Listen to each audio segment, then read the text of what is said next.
Hello and welcome to game number 5 of the World Chess Championships. Game number 4 we witnessed a draw when Carlsen was playing with the black pieces and Anand with the white pieces. So now it alternates.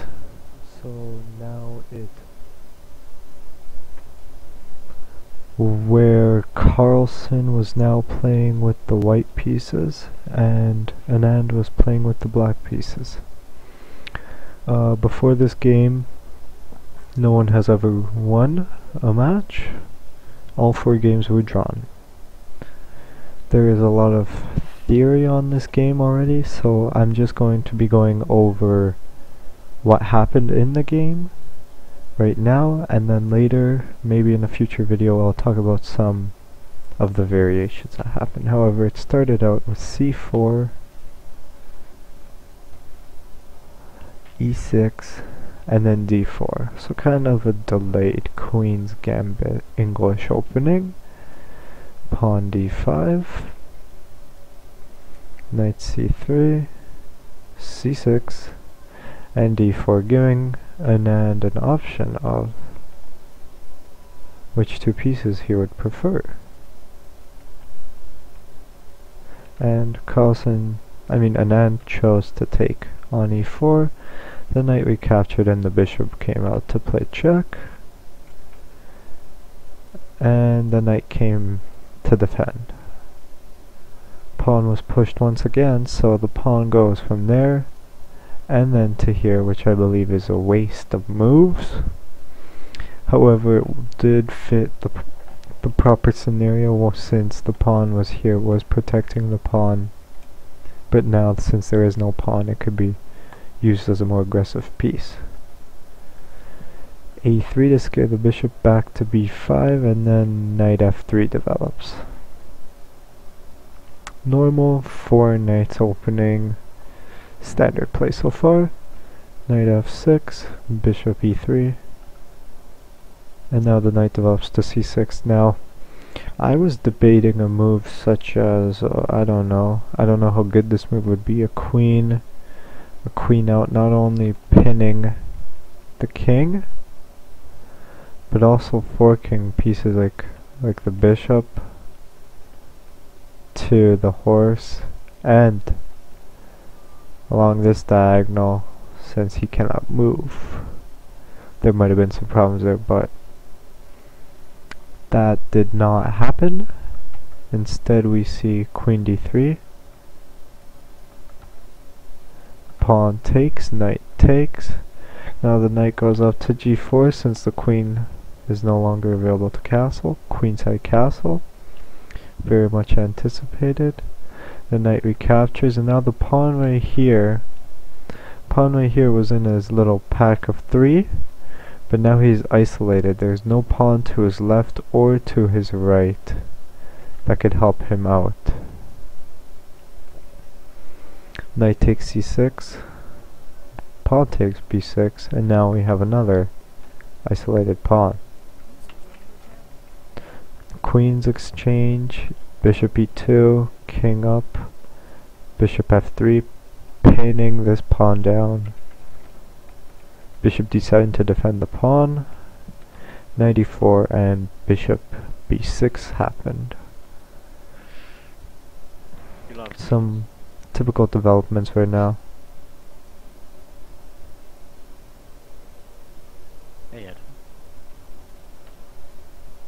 Pawn pushes up to c5, f5, takes, and then the pawn is pushed up to the last rank. From here, the rook a goes to defend, where the bishop and rook recapture the free pawns available. And now rook h1, no, f1, yeah, where we can notice the huge influence the white rooks are having and the minimal influences the black rooks are having. And from this position we could tell that the rooks are going to be a major influence on deciding this game.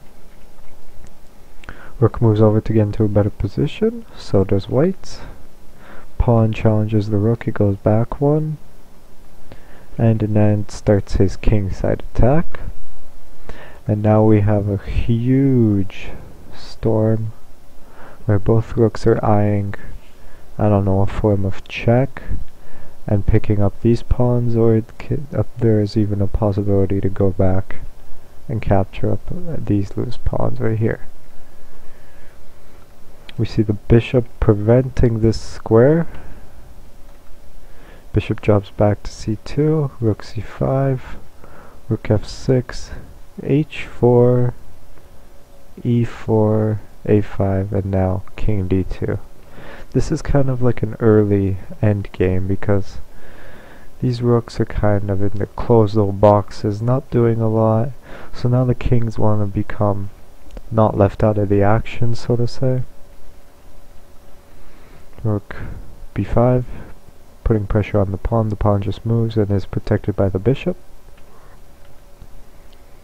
Bishop h5, I'm not sure what that's accomplishing. King c3, rook check, king b2. Now the rook swings over, finally becoming active, down to d8. Keep in mind that this bishop is still preventing this square from being used by the rooks. Rook up to f2, rook d4. Now the rook challenges the bishop yet again. The bishop runs away, and so does the other bishop, down to b1. Rook b2. King challenges the rook. The pawn defends the rook on c5. We have a rook b2 to protect the pawn. And now both pawns are protecting this rook. Rook g6. a4. Takes on g6. Takes on b3 check. The rooks are exchanged. The pawn is captured. And now white is challenging for another pawn in this position.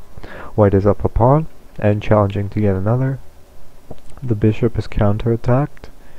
A check is thrown in, and then the bishop runs away to safety. Rook checks.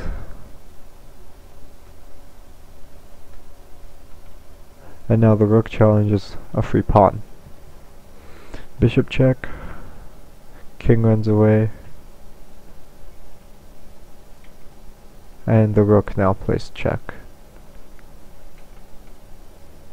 King runs away again, the bishops are exchanged, and the pawns are exchanged, so now white has a 3-to-1 pawn advantage and is in cruise control from here. Only a couple moves left.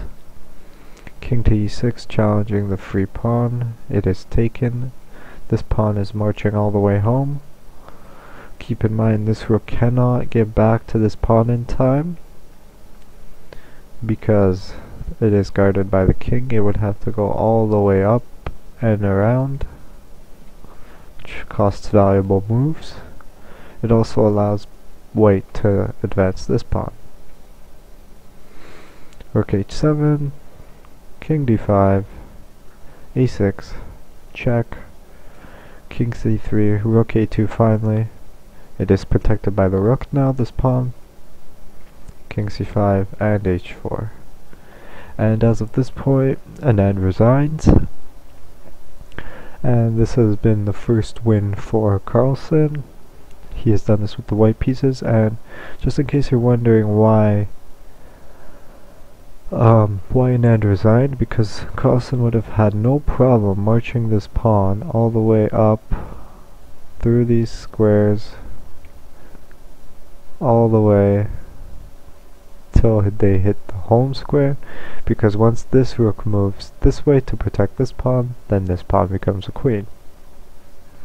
Also, it would have been very easy for Carlsen to play check and pick up the third and final pawn right here. So thank you guys for watching game number 5 of the World Chess Championships. I hope you enjoyed my analysis. Stay tuned for future videos.